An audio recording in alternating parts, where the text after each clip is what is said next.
इंद्री के गांव जप्ती छपरा में कृषि विभाग की ओर से मेरा पानी मेरा विरासत के तहत एक कार्यक्रम का आयोजन किया गया। इस कार्यक्रम में किसानों को पानी बचाने के लिए जागरूक करने का प्रयास किया गया। कार्यक्रम में कृषि विभाग की ओर से आए अधिकारियों ने किसानों को कम पानी में फसल की अच्छी पैदावार करने के टिप्स भी दिए।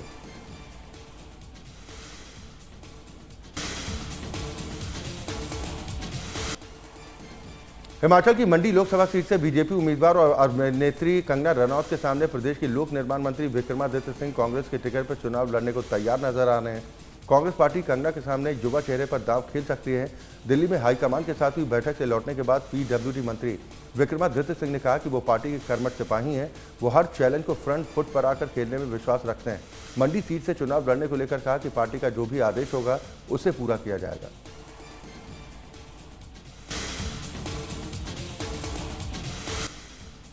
हिमाचल की लोकसभा सीटों और 6 विधानसभा सीटों पर होने वाले उपचुनाव के लिए उम्मीदवारों के नामों पर कांग्रेस इलेक्शन कमेटी की ओर से मंथन का दौर लगातार जारी है।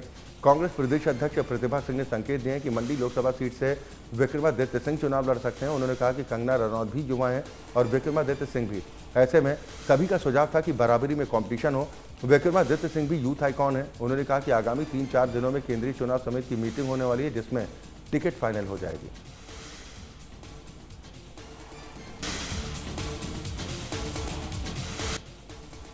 हिमाचल प्रदेश में ईद के मौके पर मुस्लिम समुदाय की महिलाओं के लिए एचआरटीसी बसों में निःशुल्क यात्रा की सुविधा दी गई है। मुस्लिम समुदाय की महिलाएं ईद के मौके पर सूर्योदय से लेकर सूर्यास्त तक फ्री बस सेवा का लाभ उठा सकती हैं, जिसके लिए परिवहन विभाग ने पुख्ता बंदोबस्त किए हैं। ये सुविधा ईद वाले दिन पूरे हिमाचल प्रदेश में महिलाओं को दी जाएगी।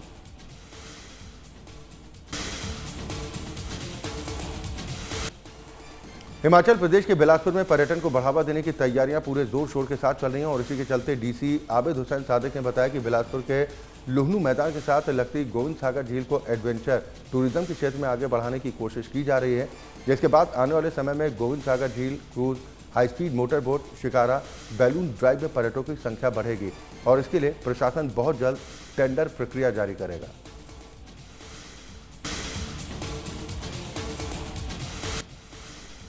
उत्तर भारत की शक्ति पीठों में शुमार महामाया माता बाला सुंदरी मंदिर त्रिलोकपुर में चैत्र नवरात्र मेला 9 अप्रैल से 23 अप्रैल तक आयोजित किया जाना है। मेले के सफल आयोजन को लेकर जिला सिरमौर पुलिस ने तैयारियां पूरी कर ली। मेला स्थल को 5 सेक्टर्स में बांटा गया है। यहाँ पर करीब 450 से ज्यादा पुलिस और होमगार्ड के जवानों समेत निजी सुरक्षा कर्मियों को तैनात किया गया है, जिससे यहाँ पर आने वाले श्रद्धालुओं को किसी भी तरह की असुविधा का सामना न करना पड़े।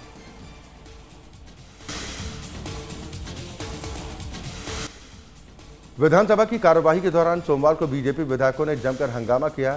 जानकारी के मुताबिक विधायक दिल्ली के सरकारी अस्पतालों में दवाओं की कमी और पानी की समस्या को लेकर हंगामा कर रहे थे। इस दौरान उन्होंने जल बोर्ड घोटाले से जुड़ी दिल्ली सरकार की रिपोर्ट पर चर्चा की मांग की थी, जिसके बाद विधानसभा स्पीकर ने बीजेपी के 6 विधायकों को मार्शल के जरिए बाहर निकलवा दिया।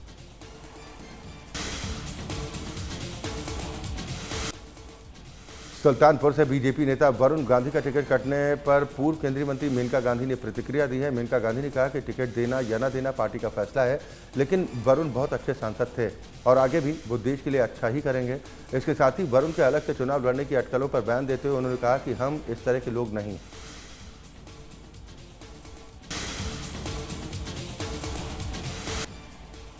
बीजेपी लोकसभा चुनाव को लेकर दक्षिण भारत पर पूरा फोकस कर रही है और यही वजह है कि लगातार बीजेपी के बड़े नेता दक्षिण भारत के राज्यों में पार्टी के लिए बढ़ चढ़कर चुनाव प्रचार कर रहे हैं।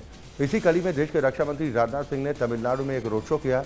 बता दें कि इससे पहले पुलिस ने सुरक्षा व्यवस्था का हवाला देते हुए रोड शो की परमिशन देने से इनकार कर दिया था, लेकिन बाद में राजनाथ सिंह को रोड शो की मंजूरी दे दी गई।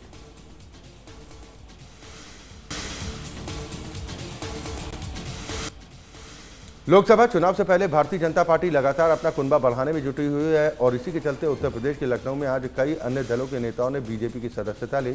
इस कार्यक्रम में यूपी के डिप्टी सीएम ब्रजेश पाठक भी मौजूद रहे। लोगों को बीजेपी ज्वाइन करने पर ब्रजेश पाठक ने कहा कि बड़ी संख्या में कई दलों के नेता बीजेपी में शामिल हुए हैं, मैं उनका स्वागत करता हूँ। इसके साथ ही उन्होंने कहा कि हमारे सभी कार्यकर्ता पार्टी को प्रचंड जीत दिलाने में जुटे हुए हैं और बीजेपी उत्तर प्रदेश की सभी 80 लोकसभा सीटों पर जीत दर्ज करेगी।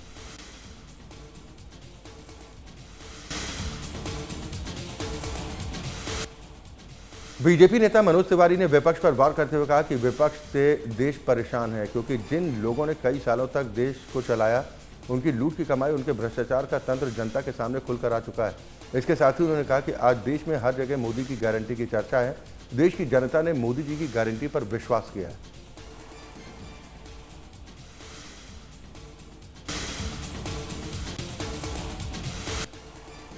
आम आदमी पार्टी के नेता संजय सिंह ने दिल्ली में एक प्रेस कॉन्फ्रेंस का आयोजन किया। इस दौरान उन्होंने चुनावी बॉन्ड को लेकर बड़ा दावा करते हुए बॉन्ड के नाम पर घोटाले के आरोप लगाए।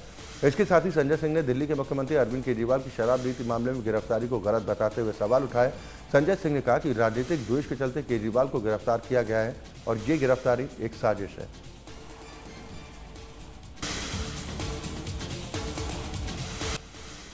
बीजेपी के राष्ट्रीय अध्यक्ष जेपी नड्डा ने एक बार फिर कांग्रेस पर जोरदार वार किया। उन्होंने कांग्रेस पर तुष्टीकरण की राजनीति का आरोप लगाते हुए कहा कि कांग्रेस पार्टी को जनता ने बार बार नकारा है, लेकिन बावजूद इसके कांग्रेस तुष्टीकरण की राजनीति पर आमादा है। मैंने कांग्रेस के घोषणा पत्र को देखा तो मुझे आश्चर्य हुआ कि कांग्रेस का घोषणा पत्र है या मुस्लिम लीग का घोषणा पत्र है।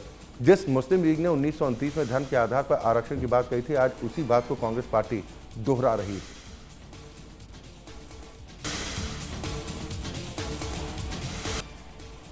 लोकसभा चुनाव से पहले उत्तर प्रदेश के डिप्टी सीएम केशव प्रसाद मौर्य ने एक बार फिर समाजवादी पार्टी के मुखिया अखिलेश यादव पर जोरदार प्रहार किया। दरअसल अखिलेश यादव मुख्तार अंसारी के परिवार से मुलाकात करने के लिए उनके घर पहुंचे थे, जिसको लेकर केशव प्रसाद मौर्य ने अखिलेश यादव को घेरते हुए कहा कि मुख्तार अंसारी सपा की बीमारी है, बीजेपी पूरी तरह से स्वस्थ है, क्योंकि समाजवादी पार्टी हमेशा गैंगस्टरों का समर्थन करती, इसीलिए अखिलेश यादव मुख्तार के परिवार से मिलने गए।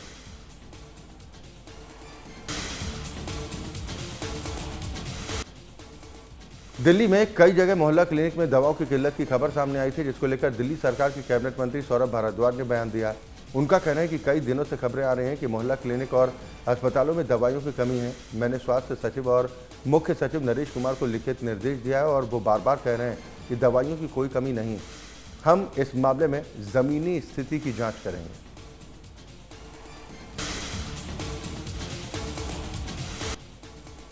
कर्नाटक के बेल्लारी में लोकसभा चुनाव से पहले पुलिस की तरफ से रेड की गई। इस दौरान पुलिस ने एक दुकानदार के घर पर रेड की, जहां पुलिस को करोड़ों रुपए बरामद हुए। पुलिस अधिकारियों का कहना है कि खुफिया सूचना के आधार पर आभूषण की दुकान के मालिक के घर छापा मारा गया। इस दौरान करीब 5.60 करोड़ रुपए नकद, 3 किलो सोना, 100 किलो से ज्यादा चांदी के आभूषण और 68 चांदी के बिस्किट जब्त किए गए। पुलिस अधिकारियों का कहना है कि मामले की जाँच पड़ताल लगातार की जा रही।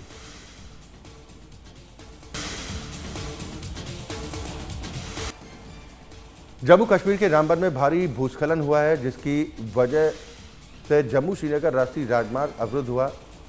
रामबन के खूरी नाला पर हुए इस भूस्खलन की वजह से राहगीरों को काफ़ी परेशानियों का सामना करना पड़ रहा है। तो ये प्रशासन भी सड़क बहाली के काम में लगातार जुटा हुआ है।